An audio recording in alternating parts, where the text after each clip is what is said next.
नमस्कार, उत्तराखंड समाचार में आपका स्वागत है। मैं देवेंद्र प्रसाद। सबसे पहले मुख्य समाचार। प्रधानमंत्री नरेंद्र मोदी रविवार को स्वामित्व योजना के तहत ग्रामीण इलाकों के संपत्ति कार्ड करेंगे लॉन्च। पहले चरण में उत्तराखंड के 50 गांव समेत देश भर के 763 गांव के कई लोगों को मिलेगा संपत्ति कार्ड। मुख्यमंत्री त्रिवेंद्र सिंह रावत ने कहा, उत्तराखंड के स्थानीय उत्पादों को हिमालयी ब्रांड से दी जाएगी पहचान। ऑर्गेनिक उत्पादों को दिया जा रहा है बढ़ावा। आज वीडियो कॉन्फ्रेंसिंग के जरिए राज्य के युवा उद्यमियों से किया संवाद। प्रदेश में गर्भवती महिलाओं और नवजात शिशुओं के स्वच्छता और सेहत के लिए शुरू होगी सौभाग्यवती योजना। पौष्टिक आहार के साथ दिया जाएगा स्वच्छता से जुड़ा सामान।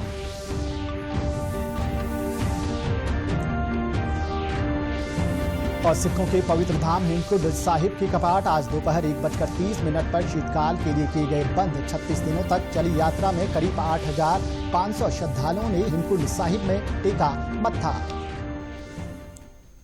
अब खबरें विस्तार से। प्रधानमंत्री नरेंद्र मोदी रविवार को वीडियो कॉन्फ्रेंसिंग के जरिए स्वामित्व योजना के तहत ग्रामीण इलाकों के संपत्ति से जुड़े संपत्ति कार्ड के भौतिक वितरण को लॉन्च करेंगे। लगभग 1 लाख संपत्ति धारक अपने मोबाइल फोन पर आए SMS लिंक के माध्यम से अपने संपत्ति कार्ड डाउनलोड करने में सक्षम होंगे। इसके बाद संबंधित राज्य सरकारों द्वारा संपत्ति कार्डों का भौतिक वितरण किया जाएगा। इससे ग्रामीणों के अपनी भू संपत्ति को वित्तीय संपत्ति के तौर पर इस्तेमाल करने का रास्ता साफ होगा। उत्तराखंड के 50 गांवों समेत 6 राज्यों के 763 गांवों के लोग इससे लाभान्वित होंगे। 4 वर्षों में चरणबद्ध ढंग से इस योजना के तहत 6,62,000 गांवों को शामिल किया जाएगा। अलग अलग राज्यों में संपत्ति कार्ड को अलग अलग नाम दिए गए हैं। उत्तराखंड में स्वामित्व अभिलेख नाम दिया गया है। योजना में शामिल राज्यों ने सर्वे ऑफ इंडिया के साथ एक समझौता ज्ञापन पर हस्ताक्षर किए हैं, जिसके तहत इस योजना के क्रियान्वयन के लिए ग्रामीण क्षेत्रों में ड्रोन सर्वेक्षण किया जाएगा। इन राज्यों ने डिजिटल संपत्ति कार्ड के प्रारूप और जिन गांवों में ड्रोन सर्वेक्षण किया जाना है उसे अंतिम रूप दे दिया है। मुख्यमंत्री त्रिवेंद्र सिंह रावत ने आज वीडियो कॉन्फ्रेंस के जरिए राज्य के उद्यमियों से संवाद किया। उन्होंने बताया कि इन्वेस्टर समिट के दौरान राज्य में 1,25,000 करोड़ रुपए के MOU पर हस्ताक्षर हुए हैं, जिसमें से 25,000 करोड़ रुपए के कार्यों की ग्राउंडिंग हो चुकी है। राज्य बनने से वर्ष 2017 तक औद्योगिक क्षेत्र में 40,000 करोड़ रुपए का इन्वेस्टमेंट हुआ, जबकि पिछले 3.5 सालों में 25,000 करोड़ रुपए का निवेश हो चुका है। मुख्यमंत्री ने युवा उद्यमियों को बताया कि राज्य में चीड़ की पत्तियों से बिजली और चारकोल बनाने के कार्य शुरू किए गए हैं। इससे 40,000 लोगों को रोजगार दिया जा सकता है। ग्रामीण क्षेत्रों की अर्थव्यवस्था में सुधार लाने के लिए हर न्याय पंचायत में रूरल ग्रोथ सेंटर बनाए जा रहे हैं। अभी तक 100 से अधिक ग्रोथ सेंटरों को स्वीकृति दी जा चुकी है। मुख्यमंत्री स्वरोजगार योजना के तहत 150 तरह के कार्य किए जा सकते हैं। मुख्यमंत्री ने युवा उद्यमियों को सौर स्वरोजगार योजना के बारे में बताया, जिसमें 10,000 युवाओं को 25-25 किलोवाट की सोलर परियोजनाएं आवंटित की जाएंगी। मुख्यमंत्री सौर स्वरोजगार योजना अब इसमें 8% इंटरेस्ट पर हमारे बैंक जो स्टेट के बैंक हैं, कोऑपरेटिव बैंक है, वो लोन दे रहे हैं। और नेशनलाइज्ड बैंक जो है वो उनका थोड़ा अधिक है, लेकिन इसमें लगभग वो 13-14 हजार रुपए महीना उनकी इनकम हो सकती है। इसी तरह से अगर हम मुख्यमंत्री ने कहा कि ये जो पिरूल से बनाते हैं, तो पिरूल में भी लगभग इतनी कमाई है। और जो जमीन नीचे है उस जमीन पर हम अच्छी सब्जी की खेती कर सकते हैं। मुख्यमंत्री ने कहा कि उत्तराखंड के स्थानीय उत्पादों को हिमालयी ब्रांड से पहचान दिलाने की दिशा में कार्य किए जा रहे हैं। ऑर्गेनिक उत्पादों को बढ़ावा दिया जा रहा है। उत्तराखंड में टूरिज्म के क्षेत्र में अनेक संभावनाएं हैं। इस दिशा में सरकार अनेक कार्य कर रही है। कार्यक्रम में मशरूम उत्पादन में प्रशिक्षित कर रही दिव्या रावत, हेल्थ और पर्सनल केयर प्रोडक्ट में कार्य कर रही हर्षपाल चौधरी, इको टूरिज्म में कार्य कर रही नुपुर अग्रवाल, होम स्टे चला रही निवेदिता कार्की समेत कई युवा उद्यमी शामिल हुए। प्रदेश में गर्भवती महिलाओं और नवजात शिशुओं को साफ सफाई और सेहत के लिए जल्द ही सौभाग्यवती योजना शुरू होगी। इसमें गर्भवती महिलाओं और नवजात शिशुओं की सेहत के साथ साफ सफाई से जुड़ी वस्तुएं दी जाएंगी। मुख्यमंत्री ने कहा कि स्वस्थ समाज के लिए गर्भवती महिलाओं और नवजात शिशुओं की बेहतर देखभाल जरूरी है। सौभाग्यवती योजना के तहत दिए जाने वाली किट में बादाम गिरी, सूखी खुमानी, अखरोट, छुआरा, cotton gown, sari, suit, shawl, sanitary napkin, हाथ और कपड़े धोने के साबुन समेत कई अन्य चीजें शामिल हैं। किट में स्थानीय पहनाव और मौसम के अनुकूल वस्त्र तैयार कर दिए जाने की भी व्यवस्था रहेगी। सौभाग्यवती योजना में आयकर देने वाले और सरकारी सेवकों के आश्रित शामिल नहीं रहेंगे। National mission for clean Ganga के तहत नमामि गंगे कार्यक्रम में चोरपानी मुनि की रेती में स्लज मैनेजमेंट प्लांट परियोजना के लिए 8 करोड़ 67 लाख रुपए की मंजूरी दी गई है।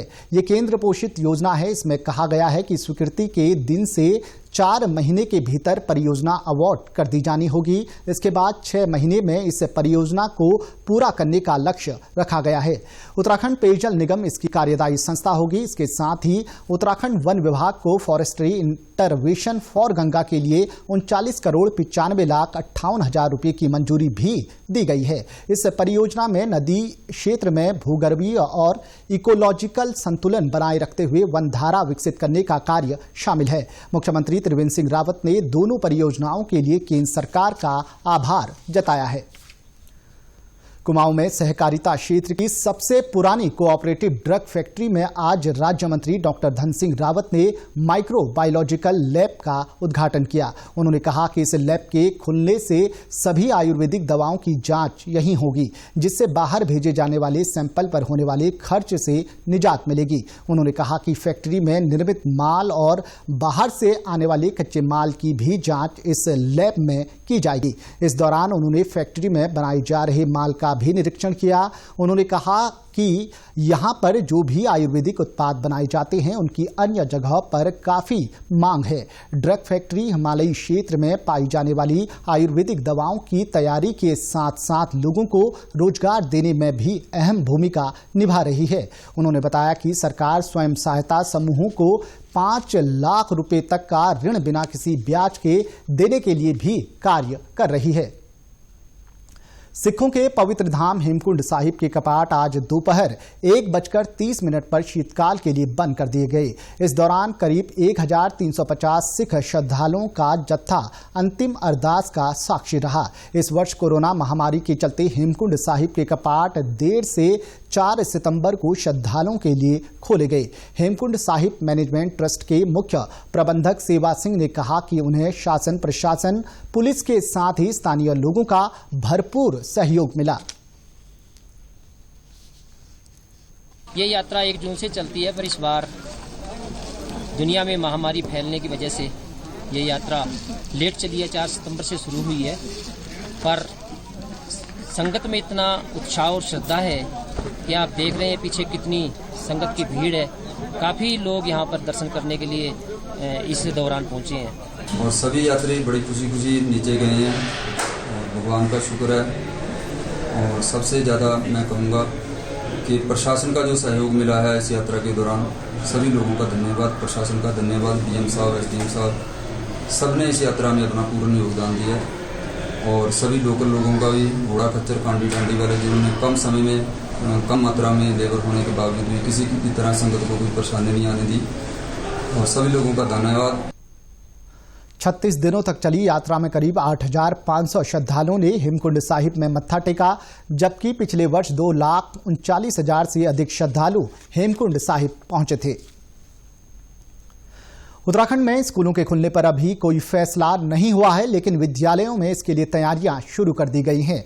कोटद्वार के राजकीय इंटर कॉलेज में दुगड्डा ब्लॉक के सभी शिक्षकों के कोविड टेस्ट किए जा रहे हैं। कॉलेज के प्रभारी प्रधानाचार्य चंद्रमोहन सिंह असवाल ने बताया कि प्राथमिक स्तर से लेकर 12वीं तक के सभी शिक्षकों की कोरोना जांच की जा रही है।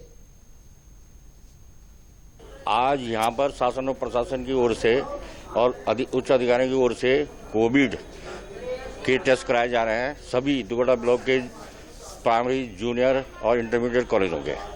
तो ये संकुल वाइज यहाँ पर प्रक्रिया चल रही है।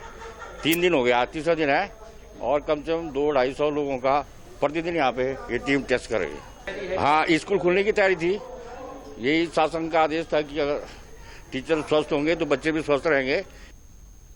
दुगड्डा ब्लॉक के मेडिकल ऑफिसर डॉक्टर अभिनव सिंह ने बताया कि जांच के दौरान जरूरी सावधानियां बरती जा रही हैं। यदि कोई शिक्षक कोरोना पॉजिटिव पाया जाता है तो उन्हें क्वारंटीन किया जाएगा। अगर किसी पे होम आइसोलेशन की व्यवस्थाएं हैं, जैसे कि सेंटर की गाइडलाइंस के हिसाब से, और वो एसिम्टोमेटिक है तो उसे घर पे ही होम आइसोलेट करा जाएगा।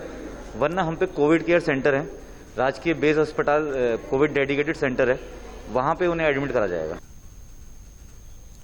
पंजाब नेशनल बैंक ग्राम संपर्क अभियान के तहत हरिद्वार में किसानों को बैंकिंग से जुड़ी सुविधाओं की जानकारी दे रहा है। बैंक के अधिकारी गांव में कैंप लगाकर किसानों को जागरूक कर रहे हैं। कृषि उपकरणों के लिए ऋण सुविधा, मछली पालन, डेयरी फार्म, लघु उद्योगों के लिए आसान किस्तों पर ऋण सुविधा जैसी जरूरी बैंकिंग सुविधाओं का गांव तक प्रचार प्रसार किया जा रहा है। पंजाब नेशनल बैंक के हरिद्वार के मंडल प्रमुख सुनील कुमार सखूजा का कहना है कि इन योजनाओं के बारे में जानकारी मिलने के बाद कई किसानों ने ऋण के लिए अप्लाई भी किया है। अब तक हम 19 कैंप हम पूरे कर चुके हैं, जिसके अंदर 230 एप्लीकेशनें हमारे पास विभिन्न लोन्स के लिए आई हैं, जिसमें से 111 हमने सैंक्शन कर दी गई हैं।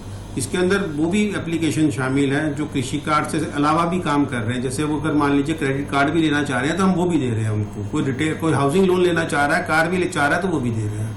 मतलब यही नहीं कि एग्रीकल्चर से रिलेटेड दें, किसान को कुछ और भी चीज चाहिए जो वो हमसे लेना चाहता है, हम वो भी दे रहे हैं, जिससे कि उसकी सोर्स ऑफ इनकम बढ़ सके। इस अभियान में बैंक किसानों को खेती और उससे जुड़े अन्य व्यवसायों का प्रशिक्षण भी दे रहे हैं।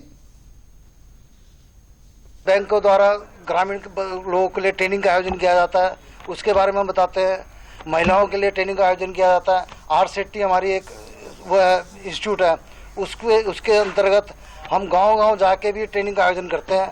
उनको फिर उसको ट्रेन करने के बाद सर्टिफिकेट देते हैं और उनको फिर लोन भी उपलब्ध कराते हैं। वहीं किसानों का कहना है कि बैंक शिविरों से उन्हें काफी जानकारी मिली है और वे इसका लाभ उठाएंगे। किसान समूह बनाओ, उस पर लोन दिया जाएगा, डेयरी का लोन दिया जाएगा, कृषि मछली पालन, पोल्ट्री फार्म, सब्जी उगाओ, पोली हाउस बनवाओ, उस पर लोन दिया जाएगा। उधम सिंह नगर में महिला सशक्तिकरण और बाल विकास विभाग से जुड़ी महिला कर्मचारियों को समान संपत्ति अधिकार से जुड़े कानून के बारे में जानकारी दी गई। विभाग ने बेटी बचाओ बेटी पढ़ाओ कार्यक्रम के तहत कार्यशाला का आयोजन किया, जिसमें बेटियों को संपत्ति में समान अधिकार और इससे जुड़े कानूनी पहलुओं के बारे में बताया गया। जो भी महिलाओं से संबंधित कानून बने हैं उनकी जानकारी भी उनको दी जा रही है और उनको व्यवहारिक रूप से भी प्रशिक्षण प्रदान किया जा रहा है। क्योंकि महिला बाल विकास के सभी कर्मचारी अधिकारी हैं, वो फील्ड में जाते हैं, महिलाओं से इंटरेक्शन उनका काफ़ी होता है, तो उसके बारे में जानकारी होना चाहिए, तभी वो आगे भी लोगों को जाके जागरूक कर पाएंगे। उनके जो अधिकार है उनके बारे में हमें बताया गया और इस कार्यशाला को ज्वाइन करके, इस कार्यशाला को सुन के हमें बहुत अच्छा लगा। यहाँ पे महिलाओं के लिए और लड़कियों के लिए जो उनके अधिकार हैं और उनको पता होना चाहिए उनके क्या क्या अधिकार हैं। उनके लड़कों के समान ही उनके अधिकार होते हैं, संपत्ति में उनका क्या अधिकार है उनको ये पता होना चाहिए। और हमें ये सुन के बहुत जागरूकता मिली और हम जो यहाँ हमने सुना है इसे हम आम लोगों तक पहुँचाएंगे।